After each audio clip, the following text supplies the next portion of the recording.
Hey, good morning. Looks like we had a little bit of a glitch there. I'm not quite sure what happened, but I'm back with you now. Interesting. At least I think I am. Do you see me? Do you hear me? And why is that little box right over there? Why is it blue instead of green? Something apparently a little bit screwed up in my settings. Good morning, Paul. How are you? And green and blue there too. Interesting. Very interesting. Should be green. Tommy, good morning. How are you, buddy? I wonder what it is. Not worth getting too worried about, I guess, but it does look different, and I don't really like the look of it. I like my green. Framing of it's a little bit different. This afternoon, when I get some time, I'll have to do a little bit of investigating to try to figure out exactly what happened there. But I'm back with you now. Good morning, Craig. How are you, buddy? Joel, always a pleasure. Thanks for joining me on this edition of Behind the Mic. Oh, it looks weird having a blue banner down there.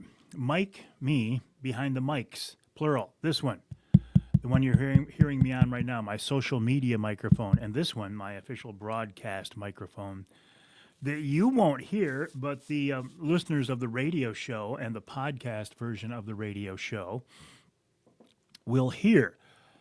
There's probably a way to use one mic for both, but this works out. It's easy, and I like easy. Tom, good morning. How are you? Thanks for joining me. Bernie, who has put away the golf clubs and picked up the bow, and he's surrounded by alfalfa. Corey Phillips. Corey, good morning. Congrats on that beautiful buck you shot behind the house. You must be doing some pretty good property management. Congrats on that. Thank you for your service. And congrats on an absolutely beautiful buck. And the story that you sent that I posted about passing so many different animals, you're a very patient man. So good for you. Congrats. And again, very nice buck. Danny Johnson, good morning, buddy. How are you? Danny of the Rocky Mountain Elk Foundation.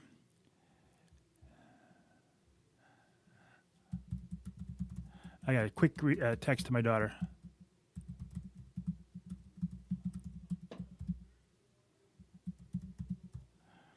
She asked me a question. She didn't realize that I was doing a live stream right now. Michael, always a pleasure. TJ, good morning. How are you? Well, Stephen, I hope you do catch me live tonight. I will be live tonight. Uncle Johnny, good morning, buddy. How are you? And Aunt Debbie.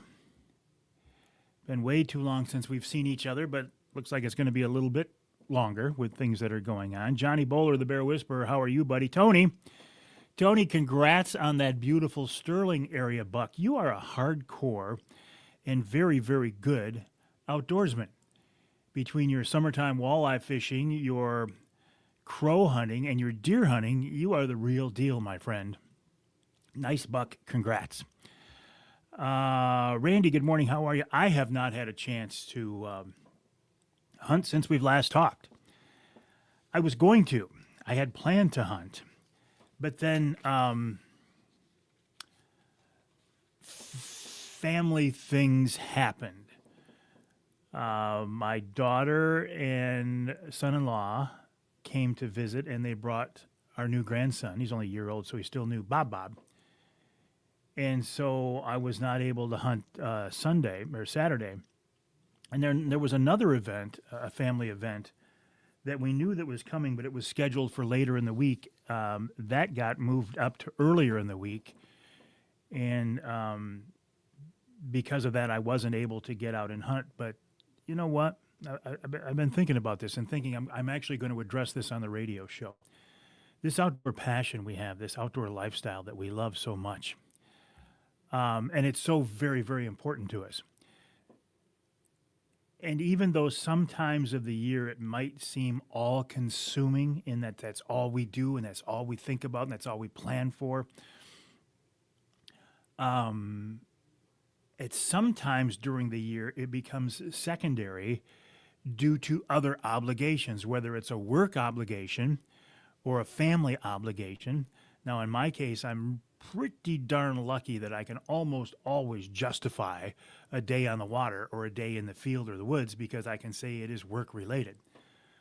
But, family has to come. In my world, it's God, family, country. And God, family, country, outdoors, which maybe that's weird for me to say as a guy who promotes the outdoors, but there are just things sometimes that take priority over hunting and fishing. And this past week, I found myself in that situation, and I'm completely okay with it. I'm not complaining about it. I don't begrudge the situation at all. But that's why I haven't been out hunting this week. And I don't know, probably by the weekend, I will be able to get out. And by then, we're starting to get kind of close to Halloween, right? So here we go, boys and girls. Randy, good morning. How are you? Robert, checking in from the Eastern UP, where I bet the colors are beautiful. The wind we got yesterday, I think, knocked a lot of color off our trees, as they probably did across the state. TJ saw his number one buck, but couldn't get a shot. Still a beautiful just watching him. Absolutely. Ronald, good morning. How are you? Corey, thank you. I've taken 3 bucks from my house in 9 years, passed on hundreds, literally. Well, don't let me hunt behind there, Corey. Chris says it's a beautiful day in Kansas, which means it's going to be a beautiful day here tomorrow. Paul's going to try again this weekend. Ed, good morning. How are you? I did hear from the guy that you were connecting me with. I was tied up yesterday, but we did make connections, and I will reach out to him probably tomorrow. Steven says for him, it's the weather that's been holding him back. Randy, Ferris State, plays Grand Valley State Saturday at home, 1 o'clock. Be there. 7-0, go Dogs.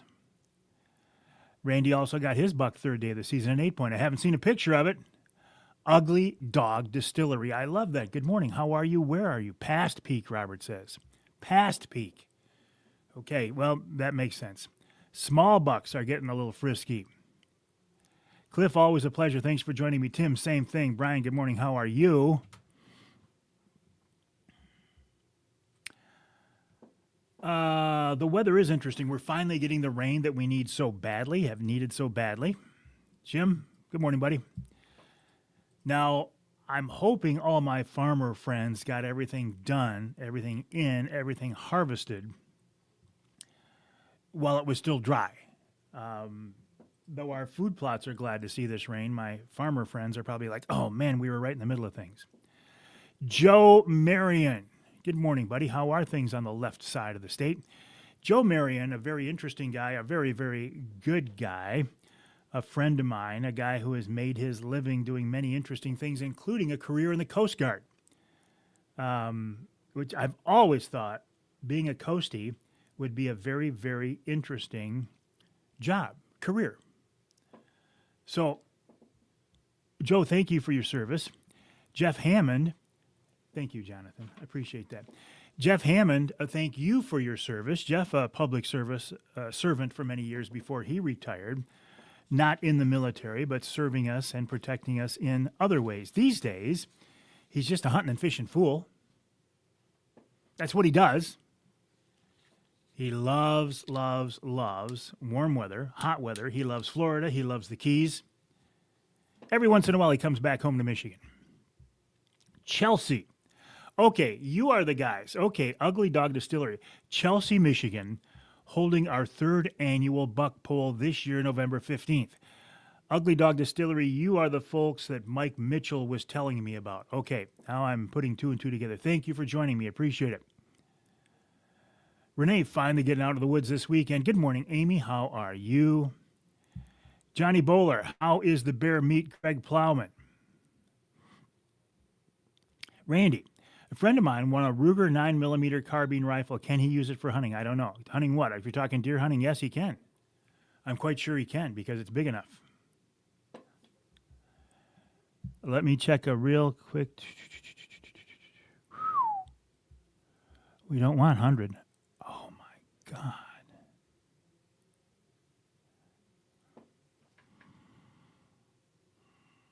That estimate is just a little higher than what I thought it would be. Whoa.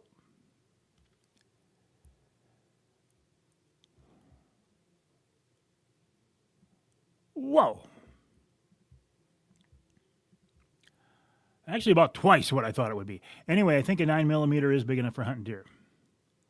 Mike says the Ducks beat us up this weekend. The wind was brutal. Good morning, Patrick. How are you?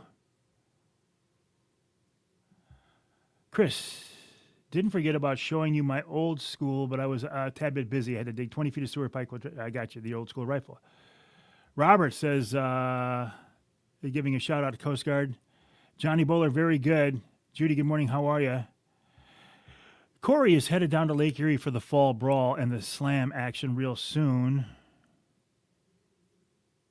Craig says Johnny Bowler is now on his all-time hero list. Well, guess what, Craig? Johnny has been on my all-time hero list for many years because he's like one of my all-time heroes. Right here's another one of my all-time heroes, Doug Ward. Doug Ward is in the woods just watching two does on their hind feet for over 2 minutes, swatting each other feverishly. Got a video over a minute long, seen it many times, but never for this length of time. Very cool. The Wild Game Dinner is Saturday, March 7th. Saturday, March 7th. Which interferes, unfortunately, with my daughter Addison's springtime softball tournament schedule in Florida. She's playing for Calvin College. We don't have any experience with that yet. We will. This will be our first time. Don't know what to expect other than pretty darn good level of play, I'll tell you that. Oh, I got to tell you this. And this is, you're going to find it kind of funny. I find it extremely, I can't tell you how extremely frustrated this makes me. You may have seen the pictures I posted of clearing out the brush between our yard and the pond behind the house. I let the brush get high for a couple of reasons. Number one, to try to knock down the road noise. And number two, as a barrier earlier in the summer to the geese. I'm telling you, I hate geese. I can find no good use for geese. None. They're big flying rats. And you goose hunters, your waterfowl hunters, if you shoot every one of them in the state, I'd be very, very happy. But you're not going to because they're big flying rats and they breed like rabbits. So I had the folks from Reader come over to the yard, and they knocked down that brush, and it looks really nice. But I had them leave, I think, 4 trees back there, and they're not necessarily big trees. They're like 8 to 10 feet tall. But I thought, well, this will look really nice here. Instead of having just, a blank shoreline there, we have a couple of trees coming up, and they were very healthy and growing very well. So I told you Saturday, my daughter Shelby and son-in-law Aditya and grandson Bodhi were up for the weekend. So we go to the pumpkin patch on Saturday. Reader took the brush down on Friday. Saturday afternoon, we get back from the pumpkin patch, and there are 200, just a guess, 200 geese in my backyard. It's like we opened up that brush, and all those big flying rats that are hanging around now because they're in the cut fields and they're on the pond. You might see 200 to 300 geese on the pond right now. It's a beautiful sight if they would stay on the water and out of my yard. So I come home, and the backyard is loaded with geese. I thought, you know what? If I lived out in the country right now, I would get a shotgun out and I would start waylaying those things. But I don't. I live just inside the city, so there's very limited things I can do. I thought, okay, Avery, you were stupid for taking the brush down. Here's the price you got to pay. 2 days later, I wake up and I look out there and I'm thinking, that looks really weird. Why is there a stump about this big around? Why is that stump? I don't remember seeing the stump before, and why would the Reader guys not cut that off at ground level? And then I kind of just moved on and forgot about it. So I went out there a couple of hours later, just looking at it, I'm going, holy crap. The beavers that I first saw about 6 weeks ago, but haven't seen lately, so I was praying that they had moved on.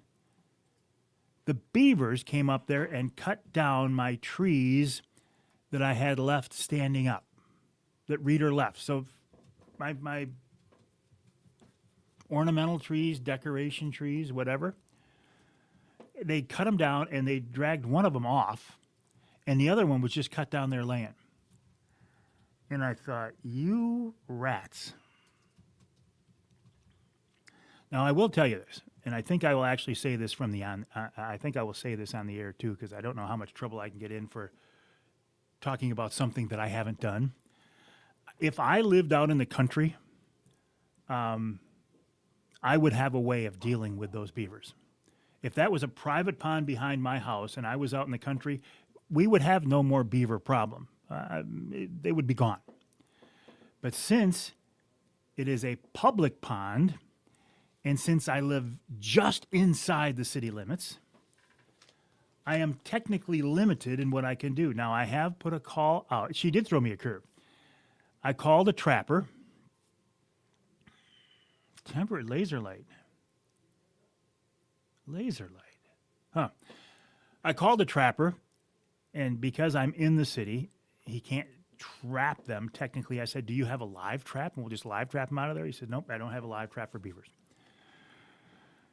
So I'm trying to find somebody who has a live trap, so maybe we could live trap them out of there. I also made a call to the DNR. I'm like, you know what? There should be a system where if wildlife is causing damage to your property, you should be able to address it, even in the city limits. So we'll see. But I'm thinking we cut down that brush so things would look nice, and then Mother Nature just turned around and crammed it down my throat. Oh, let me go back and look at some of the comments here.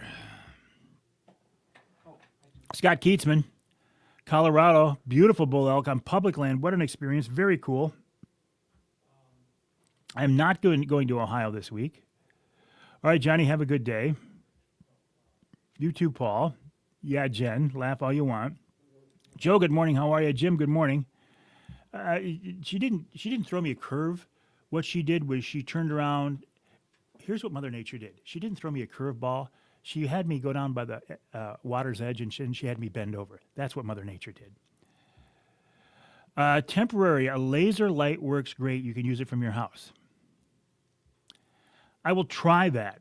I actually bought myself a big air horn where I just walked in the back, and when I saw him come, it's like, wah, wah. They're so stupid, that doesn't bother them.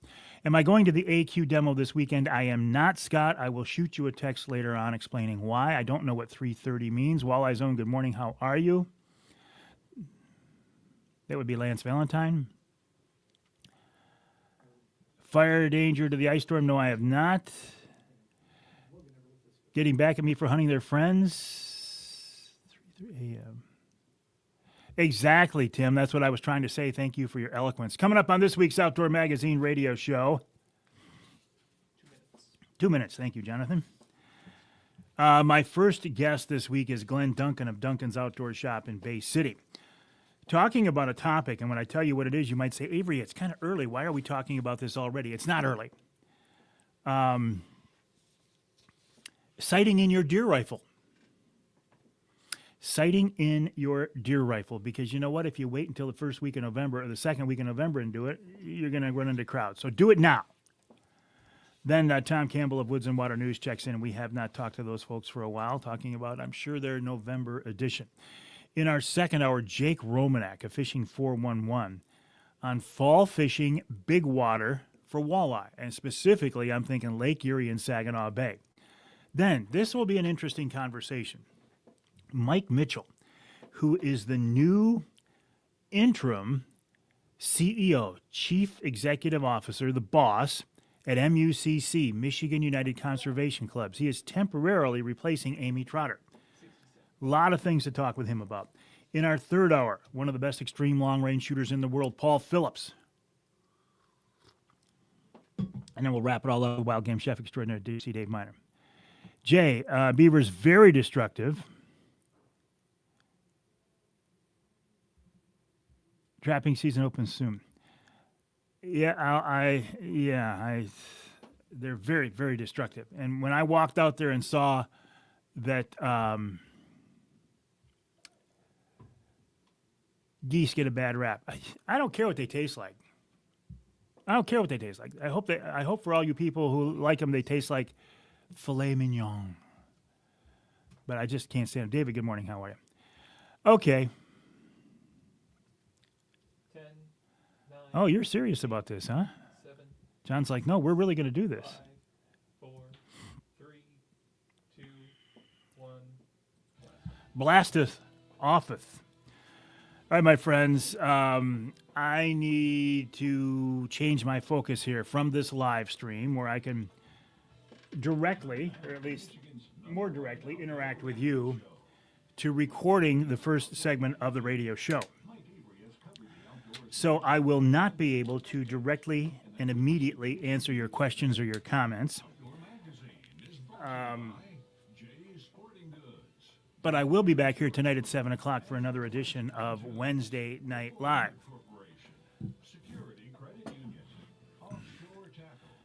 And I hope you can join me then. In the meantime, have a great day. Again, my name is Mike Avery.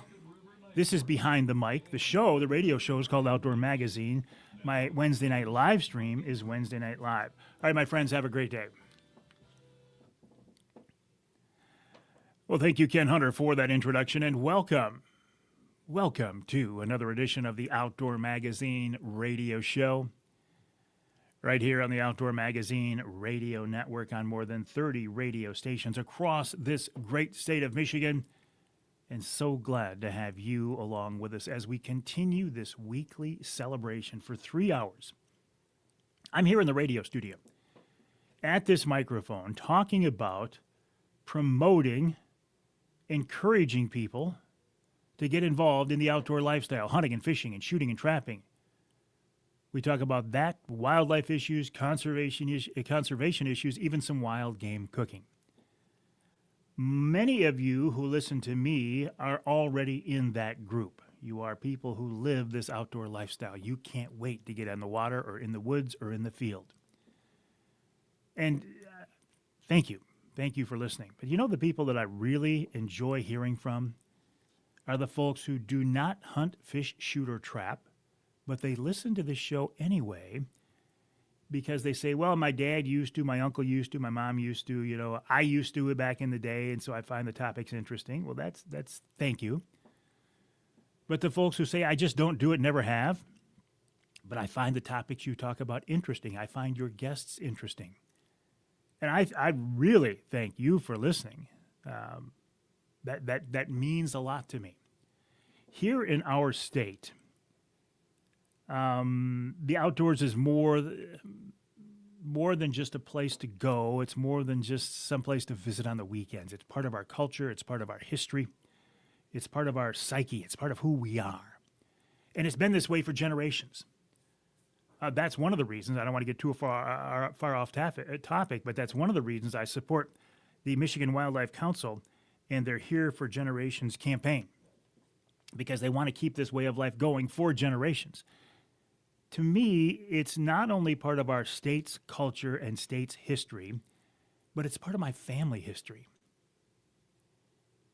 Now, I never knew my great-grandpa, but I knew my grandpa, and he loved to hunt and fish. My dad taught me how to hunt and fish. I love to hunt and fish. My son James loves to hunt and fish.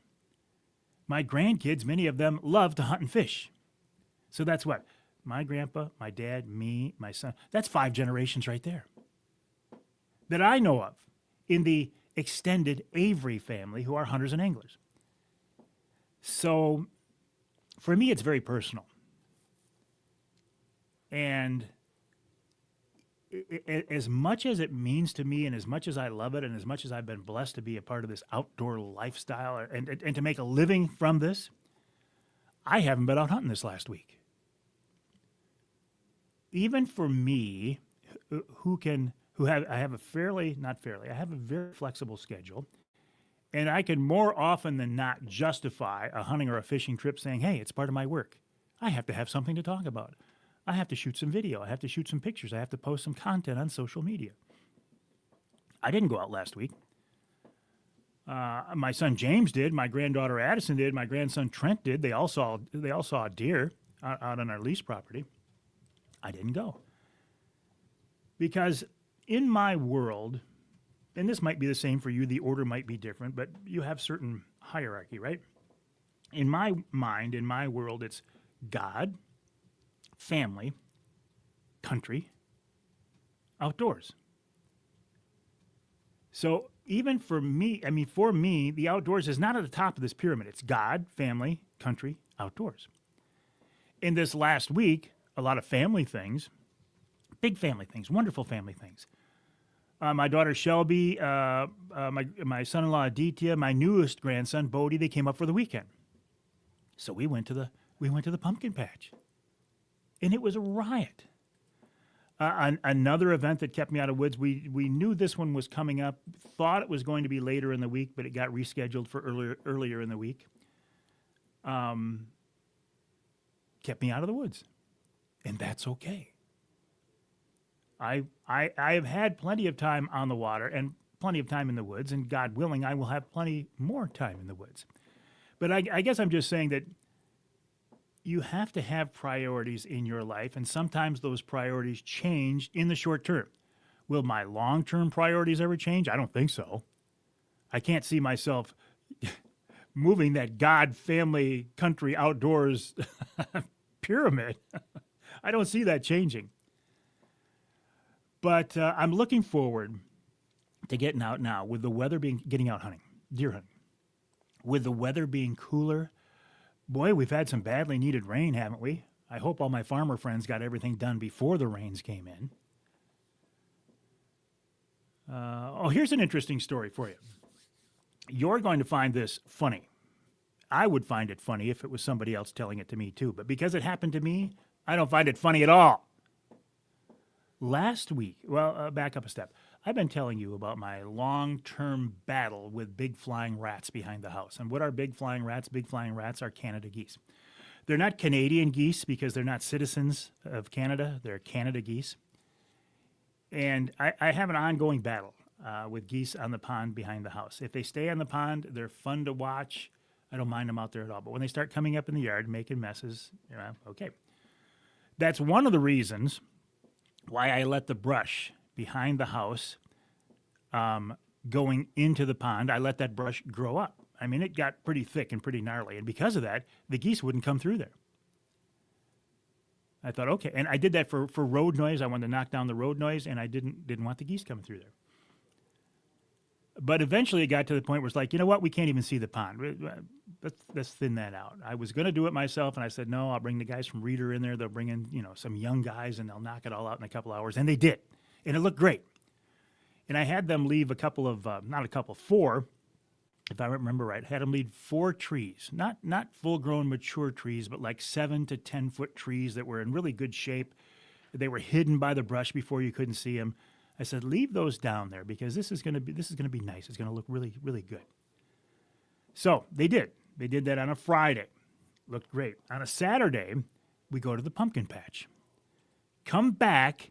As I'm pulling into the driveway, I look into the backyard toward the pond, and there are 200 geese sitting in my backyard. Because now we've cleared out the brush. I've given them an open path. It's like I gave them an invitation. Hey, why deal with the brush around the pond? Come up in the Avery's yard, eat the grass, poop on our lawn. So that was, can we say mildly frustrating? I'm still working on how to deal with them. I have some solutions, all legal, of course. But I live just inside the city limit. Just inside the city limit. So I can't go back there with a shotgun and start blasting away, which is what I want to do, of course. Can't do it. All right, so then the next day, this is 2 days later. I get up in the morning, I look out at the pond, I'm like, oh, that's a beautiful sight. I'm glad I took that brush down. It looks nice. I'm going, why is there a stump over there? I don't remember that stump. Why would the Reader guys not just cut that right down to the ground? And then I moved on, I forgot all about it.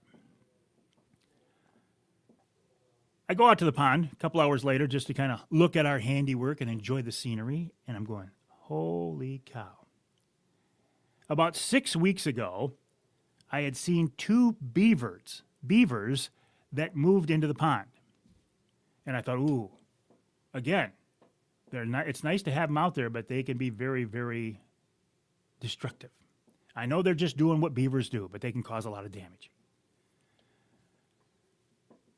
Saw them about 6 weeks ago, watched them for a few days, and then they went away. And I thought, okay, good. They're gone. I'm not worried about them. They've moved on. Well, guess what? They haven't moved on. And remember those trees I had left standing out there at the edge of the pond? Well, the beavers decided, hey, look it. Avery cleared out the brush. We didn't know those were in there. We couldn't see them before. Now we can see them. Let's go over there and chew down those trees that Avery left. Oh. Mother Nature is having fun with me. I'm not enjoying it, Mother Nature. So now I got to figure out what to do with the beavers. Again, I'm going to say something that might get me in trouble, but I can't get in trouble for something I didn't do. If this was a private pond and we lived out in the country, the beaver situation would be taken care of. But it's not. We don't own the pond. And it's just inside the city limits, so I'm very limited in what I can do. And I'm not going to do anything that's illegal. Even though I would like to. Coming up on this week's Outdoor Magazine radio show, after the break, Glenn Duncan of Duncan's Outdoor Shop in Bay City talks about sighting in your deer rifle. No, it's not too early to start thinking about that. Then Tom Campbell of Woods and Water News. In our second hour, Jake Romanak, Fishing 411, on fall fishing big walleye on big open water like Lake Erie, like Saginaw Bay. And then at the end of the hour, a conversation with the new interim CEO at Michigan United Conservation Clubs, Mike Mitchell. He replaced Amy Trotter. Lots of things to talk about there. And then in hour number 3, extreme long-range shooting with Paul Phillips. And, of course, we'll wrap up the show with wild game chef extraordinaire Dixie Dave Miner. Busy show. Glad you're with us. Some great guests coming up right here on Outdoor Magazine.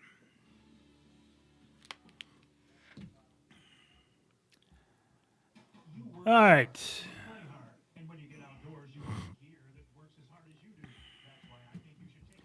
All right, my friends, I'm seeing your texts. I forgot about that. The avian spray. I forgot about that. All right, my friends, I got to go. Have a good day. Laugh at me all day long. Laugh at your expense. For Coyote Decoy does absolutely jack crap. Coyote Decoy doesn't do crap. It just allows the geese to come into my yard and crap. All right, my friends, have a great day. I'll talk to you tonight, 7 o'clock, another edition of Wednesday Night Live.